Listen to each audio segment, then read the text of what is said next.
বন্ধুরা, শুভ সকাল।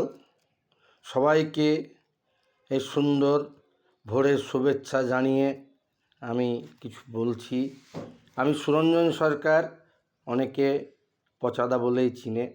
যাই হোক, আমি এই ছবি আঁকি। আজ সকালে এইমাত্র কিছুক্ষণ আগে এই ছবিটা আঁকলাম, তাই এটা ফেসবুকে দিয়ে দেবো। আপনারা দেখবেন। দয়া করে আপনারা এই ছবিগুলো যা পাঠাই সেগুলো অন্য কাউকে দেখার জন্যে চেষ্টা করবেন, যাতে আপনার বন্ধু বান্ধব, আত্মীয় স্বজন এবং বাচ্চা, আপনার মেয়ে বা বাচ্চা যারা আছে, তারা যারা আর্ট সম্বন্ধে ইন্টারেস্টেড, তাদেরকে এই ছবিগুলো দেখানোর জন্য আমি আমার পক্ষ থেকে, মাদার গ্রিন আর্টের পক্ষ থেকে অনুরোধ করছি। যাই হোক, সবাইকে সকালের শুভেচ্ছা জানিয়ে এবং ধন্যবাদ জানিয়ে সবাই ভালো থাকবেন বলে আমি ব্লগটা শেষ করছি। ধন্যবাদ সবাইকে।